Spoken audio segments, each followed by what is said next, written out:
नमो अरहन्ताणं नमो अरहन्ताणं नमो अरहन्ताणं।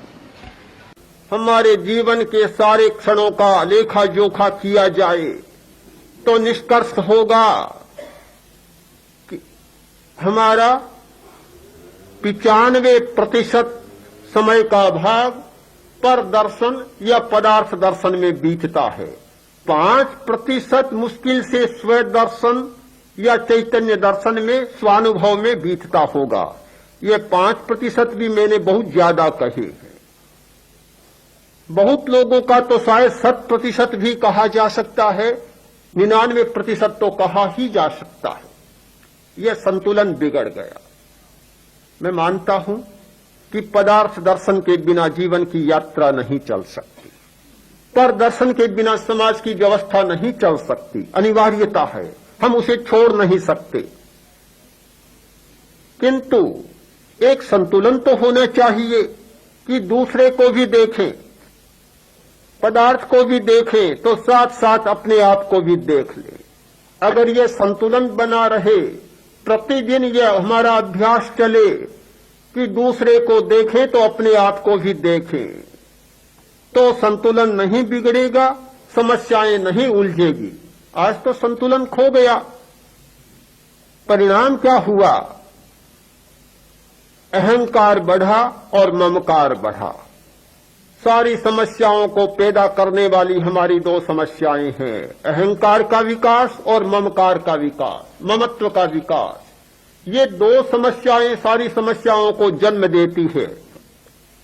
आदमी दूसरे को देखेगा, अहंकार बढ़ेगा, पदार्थ को देखेगा, अहंकार बढ़ेगा। एक संस्कृत कवि ने बहुत सुंदर लिखा है कि अधोधे पश्यते कस्य महिमानो गरीयसी ऊपर यूपरी पश्यन्ते सर्व एव दरिद्रति। आदमी में या हीन भावना पैदा होती है या अहंकार की भावना। ये 2 मानसिक ग्रंथियां इस प्रकार की है जो सारी समस्याओं को जन्म देती है। 2 कॉम्प्लेक्स हैं, 2 ग्रंथियां हैं जो सारी उलझने पैदा करती है। तो कवि ने बहुत अच्छा लिखा कि अपने से नीचे को आदमी देखता है, अधोध है, नीचे से नीचे को, तो अहंकार बढ़ता है। सब आदमी देखते मैं बड़ा हूं। एक लखपति को करोड़पति देखता है, अहंकार बढ़ता है। करोड़पति को अब्जपति देखता है, उसे बहुत छोटा लगता है, अहंकार बढ़ता है। एक कर्मचारी को उससे बड़ा अधिकारी देखता है, अहंकार बढ़ता है। उससे बड़ा अधिकारी देखता है और अहंकार बढ़ता है। यानी अपने से छोटों को देखते जाओ, अहंकार बढ़ने का बहुत सुंदर उपाय। किंतु ऊपर यूपरी पश्यन्ते, जब अपने से ऊपर के लोगों को देखना शुरू करो तो हीनता की भावना बढ़ने लग जाएगी। सर्व एव दरिद्रति, हर आदमी दरिद्र होता है। जब एक करोड़पति रॉकफेलर को देखता है, बिरला टाटा को देखता है, तो लगता ही नहीं कि करोड़ रुपया होना कोई बड़ी बात है, कुछ भी नहीं लगता, अपने आप को गरीब जैसा मानने लग जाता है। जब एक सैनिक सेनाध्यक्ष को देखता है तो कुछ भी नहीं। एक अधिकारी जब मंत्री के सामने जाता है तो अपने आप को हीन अनुभव करने लग जाता है। पदार्थ को देखने की, व्यक्ति पर को देखने की 2 फलिताएं, 2 अवस्थाएं फलित होती है, या अहंकार या हीनता की भावना। इसके सिवाय और कोई परिणाम नहीं आता। जब तक हमारी दृष्टि पर से उलझी रहेगी, जब तक हमारी दृष्टि पदार्थ से उलझी रहेगी, तब तक इस हीनता की ग्रंथि को और अहंकार की ग्रंथि को नहीं रोका जा सकता। ममकार भी बढ़ता है, पदार्थ के प्रति दृष्टि जाती है और ममत्व बढ़ जाता है। व्यक्ति के प्रति हमारी दृष्टि जाती है और ममत्व बढ़ जाता है। ये ममत्व, हीनता और अहं की ग्रंथि को समाधान देने का एक उपाय खोजा गया अध्यात्म के आचार्यों के द्वारा, और वह उपाय है स्व दर्शन। कभी कभी तो अपने भीतर भी झांक लिया करो।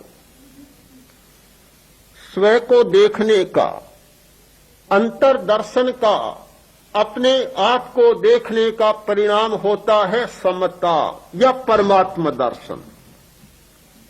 हमारे यहां भारतीय दर्शन में परमात्म दर्शन की बहुत बड़ी चर्चा है।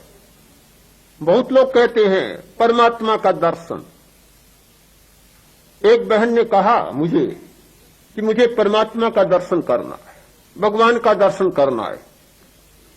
मैंने कहा कर सकती हो, कि कैसे करूं? बड़ी उलझी हुई बात है। परमात्मा बहुत सूक्ष्म, परमात्मा अतीन्द्रिय। जिस व्यक्ति के पास अतीन्द्रिय चेतना जागृत नहीं होती वह परमात्मा को कैसे देख सकता है? पर निश्चित माने हमारी दुनिया में उपायों की कोई कमी नहीं है। कोई खोजे तो हर बात का उपाय है। बीमारी है तो उसकी साधना भी है, दवा भी है, चिकित्सा भी है, उपाय भी है। हर बात का उपाय मिलता है। परमात्मा को देखने की भी एक पद्धति है। यदि आपको परमात्मा का दर्शन करना है तो अपना दर्शन करें। अपने दर्शन का, परमात्मा के दर्शन का एक सीधा उपाय है कि जिस क्षण में हमारे मन में हीनता या अहंकार की ग्रंथि होती है, विषमता होती है, तो परमात्मा हमारा लुप्त हो जाता है, छिप जाता है, चला जाता है।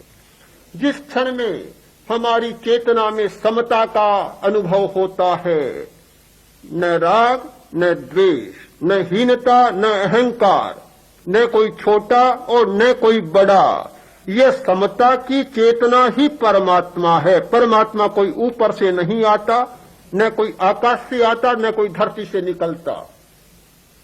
अपनी चेतना में जब जब जिस क्षण में समता का अवतरण होता है वही है हमारा परमात्मा।